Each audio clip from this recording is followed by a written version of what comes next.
테슬라 AI 계정은 한국 시간 기준 5월 2일 새벽 1시경 X의 그록과의 대화 내용을 공유하였습니다. 대화 내용은 테슬라 AI가 그록에게 6월까지는 얼마나 남았어? 라고 물어보고 그록은 미국 시간 기준으론 5월 1일이었기에 31일 남았습니다. 라고 답변을 하는 것이었습니다. 이 의미심장한 게시글은 얼핏 보면 아무것도 아니라고 느껴지지만 테슬라 소식을 늘 찾아다니는 우리들은 이 대화를 보자마자 딱 한 가지 생각을 할 수밖에 없습니다. 로보택시입니다. 이 게시글을 올린 계정이 테슬라 AI 계정이고 테슬라 AI 계정은 그동안 FSD 개발 로드맵과 테슬라 자율주행 기술의 성과 등을 도맡아 공유해 왔습니다. 기가 텍사스에서 자율주행 기술을 이용해 스스로 운송구역으로 이동하는 영상을 올린 것도, 도조 컴퓨터가 트레이닝 중인 사진을 올린 것도, 현재 내부 직원들 대상으로 일부 지역에서 테스트 중인 로보택시의 영상을 올린 것도 모두 이 테슬라 AI 계정이었고, 어닝콜 등 공개석상에서 일론 머스크는 6월에 로보택시 서비스가 오스틴을 비롯한 몇몇 도시에서 시범 시작될 것이라고 말해왔기에 이는 6월 로보택시에 관한 암시가 거의 분명해 보입니다. 이 의미심장한 게시글은 한나절 만에 163만 조회수, 1700건의 재게시, 9000건의 좋아요, 600건의 댓글이 달릴 정도로 많은 이들에게 퍼져나갔습니다. 테슬라가 5월에 초입에서 이 계획을 굳이 한 번 더 강조한 것은 어떤 의도일지 정확히 알 순 없지만 확실한 것은 그들의 6월 시범 출시라는 일정 하나는 자신이 있어 보입니다. 이렇게 반복적으로 이야기하는 것을 보니 말입니다. 유저 매튜 산토로는 와 6월에 오스틴에서 로보택시가 진행된다는 사실을 계속 반복해 주셔서 정말 감사합니다. 이 같은 에너지를 오스틴을 넘어 다른 지역으로 규모를 확장하는 데에도 유지했으면 좋겠습니다. 오스틴 시범 운행이 6월 1일에 시작된다고 가정해 봅시다. 그러면 1년 뒤 2026년 6월 1일까지는 수만 대의 로보택시 차량이 있을 것입니다.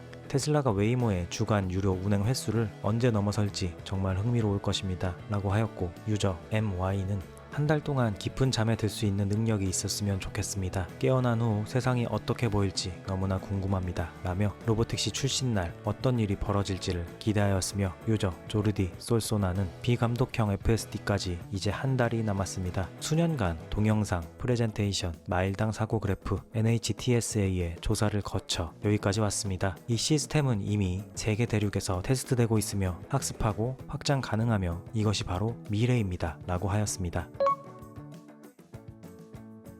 일론 머스크의 동생 킴벌 머스크는 테슬라 투자자들 사이에서 그렇게 좋은 평판을 갖고 있지는 않은 인물입니다. 이유는 당연히 잊을만 하면 주식을 대량으로 매도해버리는 그의 행보 때문일 것입니다. 그러나 어제 그는 테슬라 투자자들의 속을 시원하게 해주는 글을 X에 업로드하였습니다. 그의 일침 대상은 바로 일론 머스크가 테슬라 이사회에 의해서 교체될 것이라고 가짜뉴스를 쓰고 여지껏 사과나 정정 보도가 없는 월스트리트 저널이었습니다. 킴벌 머스크는 테슬라는 일론 머스크가 회사를 이끄는 행운을 누리고 있습니다. 그는 역사상 어떠한 자동차 회사보다도 많은 주주 수익을 창출했을 뿐 아니라 미국 자동차 회사 중 가장 오랫동안 CEO로 재임한 인물입니다. 월스트리트 저널은 수년간 일론과 전쟁을 벌여왔습니다. 이제 지겹습니다. 그는 계속 승리하고 월스트리트 저널은 계속 지고 있습니다. 아마 그들은 그의 방식을 배워야 할 것입니다. 라며 강한 일침을 날렸습니다. 실제로 월스트리트 저널의 가짜뉴스는 테슬라 이사회에 의해 빠르게 대응되었고 주가에도 별 영향을 미치지 못했습니다. 저널리즘을 지키지 않는 언론사로 이미지만 더 망가졌을 뿐입니다. 일론 머스크는 동생의 글에 하트 이모티콘으로 화답을 하였습니다.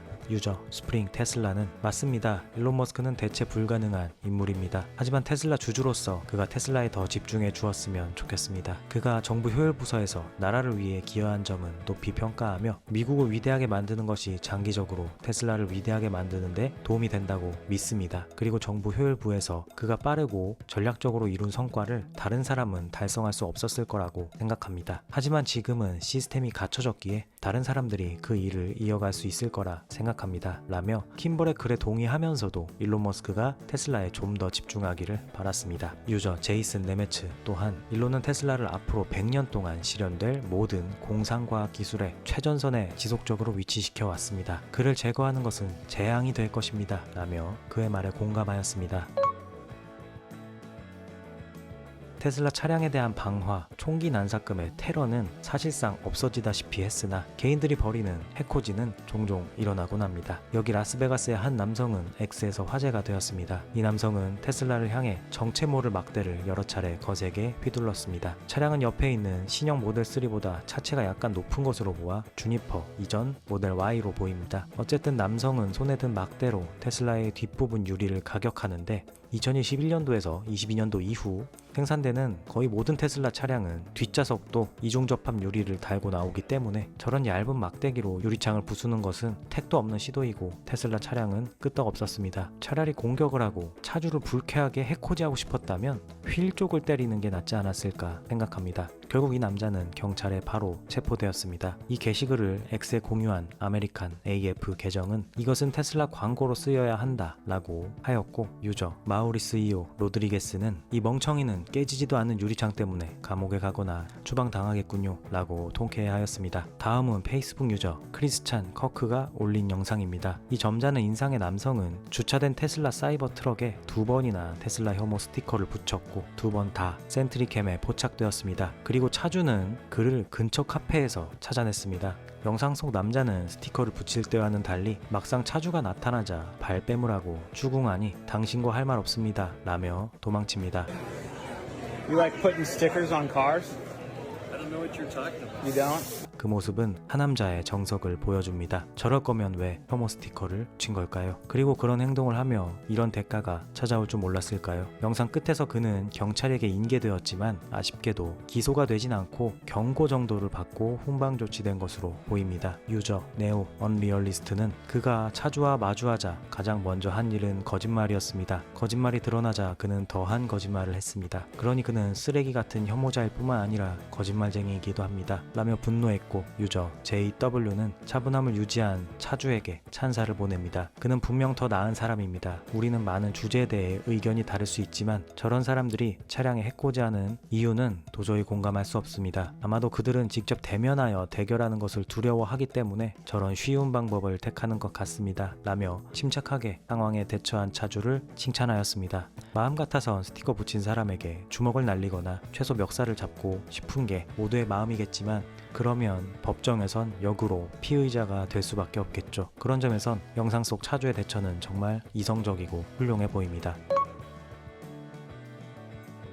일론 머스크는 2025년 5월 2일 폭스뉴스의 제시 와터스 프라임타임에 출연하여 도지 정부 효율 부서의 첫 100일 성과와 미래 계획을 논의했습니다. 일론 머스크는 트럼프의 비용 절감 정책이 시작 단계에 불과하며 낭비와 사기가 다시 발생하지 않도록 지속적인 노력이 필요하다고 강조했습니다. 그는 반복적으로 발견되는 낭비 문제에 점점 무감각해졌다고 밝히며 워낙 많은 낭비가 발견되니 100번째 들으니 좀 무뎌지고 200번째에는 그냥 일상적인 일이 되었다고 표현했습니다. 정부 효율부서는 이미 1,600억 달러의 낭비를 줄였다고 합니다. 이는 한화로 약 216조 원입니다. 한국 정부의 1년 예산이 650조 정도가 되는 것을 감안하면 그 금액이 얼마나 큰지를 실감할 수 있습니다. 그들은 앞으로도 USAID에서 지출되는 600억 달러 상당의 15,000개 가까운 보조금을 폐지할 계획이라고 밝혔습니다. 그리고 그들의 행보에 대하여 지방 판사들의 중지 명령과 같은 법적인 도전, 극단주의자들의 반발 및 시위 등 어려움도 언급하며 이를 극복하려는 의지 또한 선보였습니다. 도지 팀은 매일 늦은 시간까지 일하며 목표를 달성하기 위하여 헌신하고 있다고 하며 연방 정부의 영구적인 변화를 가져와 예산 집행의 효율성을 보장하는 것을 목표로 한다고 강조했습니다. 일론 머스크는 추가적으로 X에 글을 게시하며 정부 효율부서는 정부의 망가진 소프트웨어, 컴퓨터, 통신 시스템을 고치며 실질적인 변화를 만들고 있습니다. 말로 표현하기 어려울 정도로 이 시스템들이 얼마나 엉망인지 모릅니다. 기술 지원이 절실히 필요합니다 라고 하였습니다. 이 소식을 전하며 정말 정부 효율부서가 우리나라에도 출장을 왔으면 얼마나 좋을까 하는 생각이 들었습니다. 유저 JHS1970은 이 인터뷰는 정말 훌륭했습니다. 책임감과 효율성을 보장하기 위해 팀이 노력하는 모습에 감사드립니다. 또한 이러한 노력들이 기간 기간 내 좋은 직원들에게 인정받고 환영받고 있다는 소식을 들으니 기쁩니다. 라며 그들을 응원하였습니다. 유저 JW4547은 저는 마치 내 인생이 달려있는 것처럼 인터뷰의 모든 단어와 음절을 주의 깊게 들었습니다. 우리나라를 위해 노력하는 이 놀라운 지성의 집단에게 감사합니다 라는 말로는